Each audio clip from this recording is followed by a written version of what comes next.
Denny, thank you so much for joining us. We really appreciate you taking time. You bet, Tim. Glad to be here.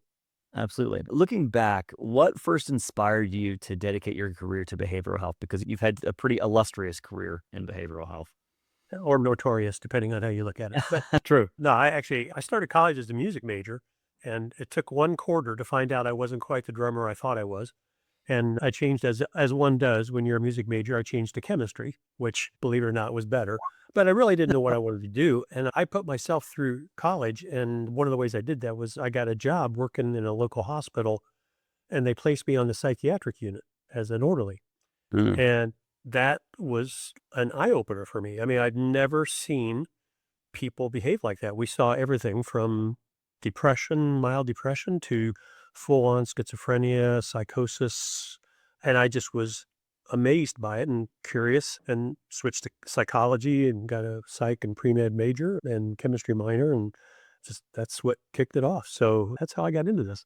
That's cool. That's cool. I think a Yeah, lot of people end up in behavioral health on accident, but yours is a farther departure from where you started for sure.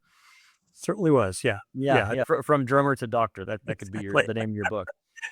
Yeah, I like that. Yeah, it's not bad. It's not bad. So you've spent decades now helping shape behavioral health technology. What innovation today excites you the most and why? Well, unless you're living under a rock, AI has gotten popular. And I think that's probably the one that excites me the most. As a recovering clinician, I think AI for clinicians is really the most exciting thing that's happening right now, particularly with ambient listening for helping them do their jobs. In this industry, we have seen every form of technology that's been introduced in this industry, especially electronic health records, promised to help clinicians' jobs get easier, and they never did. But AI, ambient listening AI for individual, group, medication management, psychotherapy sessions is doing that. I mean, the data is clear, it is helping. And so to me, seeing clinicians who were, just like overburdened to begin with documentation requirements, particularly in the community behavioral health side, seeing them get relief from that and to be able to do what only they can do, which is to provide treatment and not worry about the documentation burden that they have to face, is, to me, one of the most exciting things I've experienced in my career. Absolutely, absolutely. And you've often said technology should strengthen care, not replace it. What do you think most organizations are still getting wrong about AI and behavioral health? Well, there's still that worry that we saw really in all sectors. Will AI take my job, for example? Still see some of that, a little less, but still some. People have ethical concerns about AI. It was largely centered around the data center problem, which it is a problem, there's no question. But the reality is that the usage of AI, like ambient listening or really anything, Facebook, Chat GPT, any of those things, the usage of those things isn't what's driving the build in data centers. It's the training models that have to have all that capacity. And so when we talk to people who try to point to data centers as a reason not to use ambient listening AI for their psychotherapy sessions, I say that's a personal choice, and I understand that. First, recognize that that will likely be symbolic more than anything. But does that also mean that you'll stop using GPS, Facebook, Amazon, all the other online tools that we use, which you have been using AI for many years now? I mean, Yeah. you, Amazon provides you with suggestions of what to buy because you bought a kayak and you now might want some oars or something. And I know it's listening to me, so I'll probably get an ad for kayak here in a minute. But Now, yeah. but that is an AI engine on the back end. And so Open. if you're going to be ethical about this, then you should eliminate all of those from your lives, not just ambient listening for AI.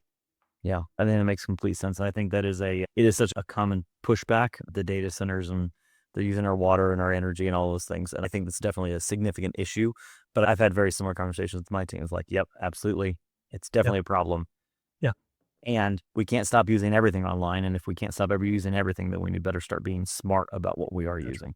And I think that I've seen some good kind of movement on that, the data center problem, where Microsoft, I think, came out with a 5-point program where they said, we will assure that we pay for all the energy we use. We will do everything responsible, all the right things. And we're seeing some legislation starting to be introduced that says that a data center they have to create more electricity than they use.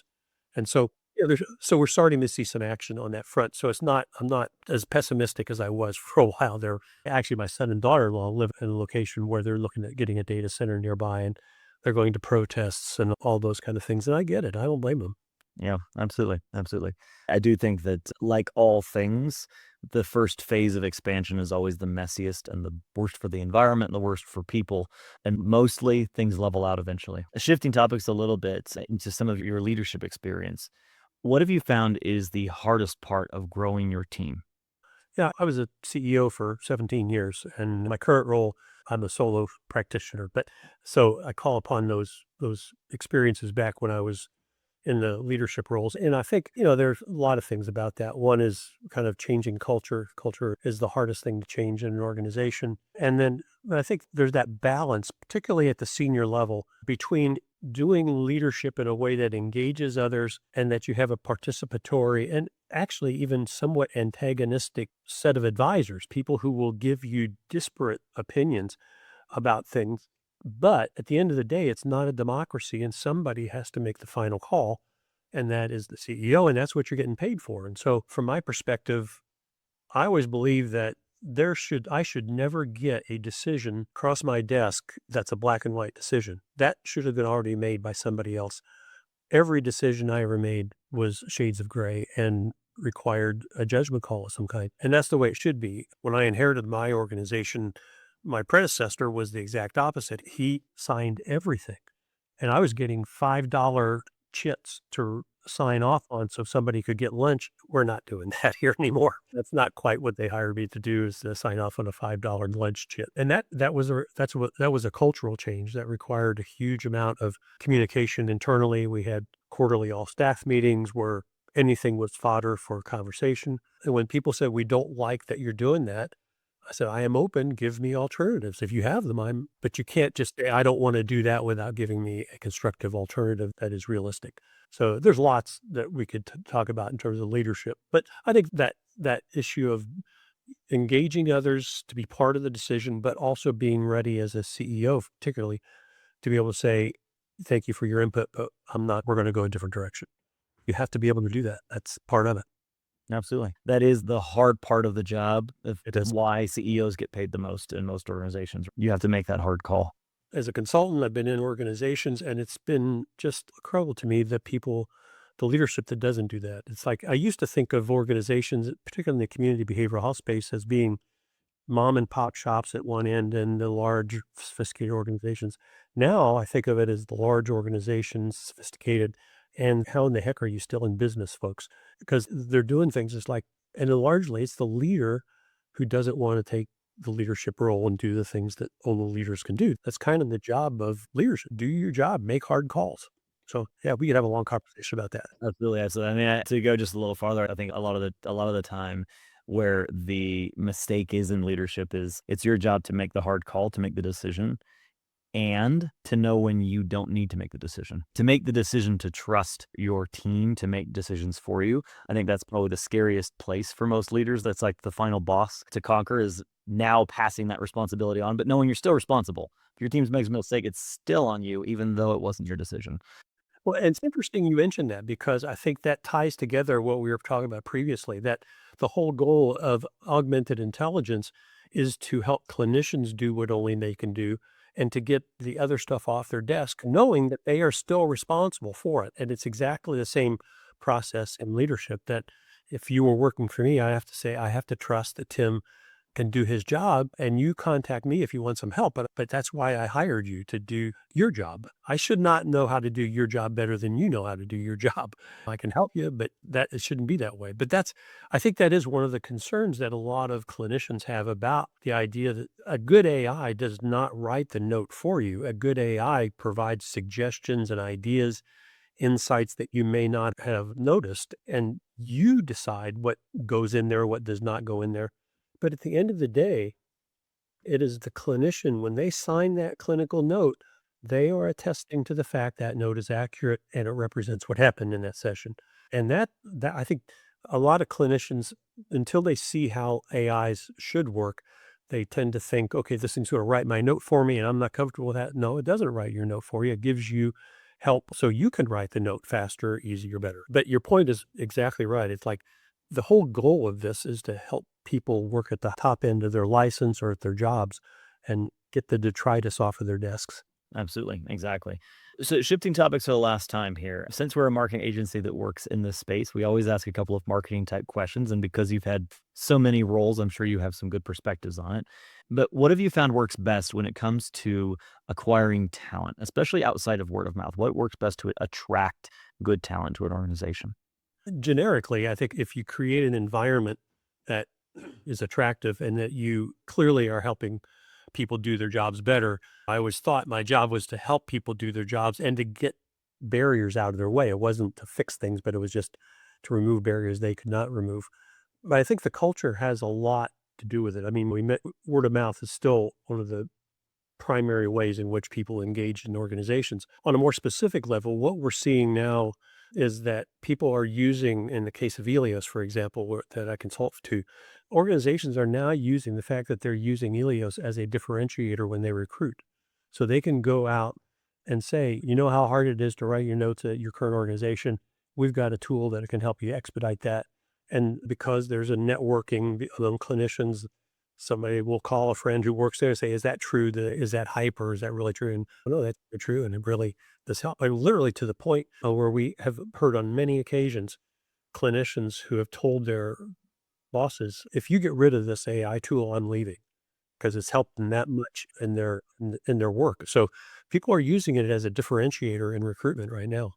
I love that. I love it. That's a strong case for the service. Last question then is what is one marketing tactic or strategy that you or your team is either watching or just considering in the marketplace right now? Well, I don't know that there's any one that we're looking at to implement. There's one particular one, though, that's really got me worried. And that is like every technology, you mentioned this, once it gets going, there's buzz and then there's knockoffs and there's all kinds of things. And one of the things I'm really concerned about is organizations, vendors that are bringing a generic AI like ChatGPT or something off the shelf that you and I would use for our kind of day-to-day work, putting a psychological wrapper around that and selling it as a psychology related AI when in fact it's nothing but ChatGPT or Claude or Perplexity or something on the back end. And they just put some kind of wrapper around it. That to me is worrisome because we know that, for example, Chat was their large language model was trained on something between 16 and 30% of vetted content, books, magazines, and things like that, which many of them are being sued for copyright infringement, but that's another story. But the rest of it was just scraped from the internet. And that's why you and I can log into one of those off the shelf tools and ask it a general question. And it's very good because it's pulled information, but it's not psychotherapy is not what it's created for. It's a little bit like asking Siri to interpret an x-ray. Siri does a lot of fun things and it can be very helpful. That ain't one of them. And it's the same thing here where, people, they conflate just general conversation and interactions. That's the same as psychotherapy. And, in AIs, their base models are trained to be sycophantic. They're trained to keep you engaged and to tell you what you want to hear. Well, that's caused a lot of problems, particularly for kids and adolescents who are using these off the shelf tools as a quasi therapist. And there are many cases of kids who've committed suicide in concert while they're in conversation with these AIs, and they do nothing to refer them to 988 or to get them involved in some kind of crisis prevention or to dissuade them from thinking about committing suicide. So those are probably the biggest things that I see, the idea of using AI in general in a way that it wasn't meant to be used for. Absolutely. I appreciate that. I appreciate your insights. I appreciate you taking time out of your day for us. Thank you. And thank you for the work that you're doing in your community. You bet. Thanks, Tim. Glad to Thank be you. here.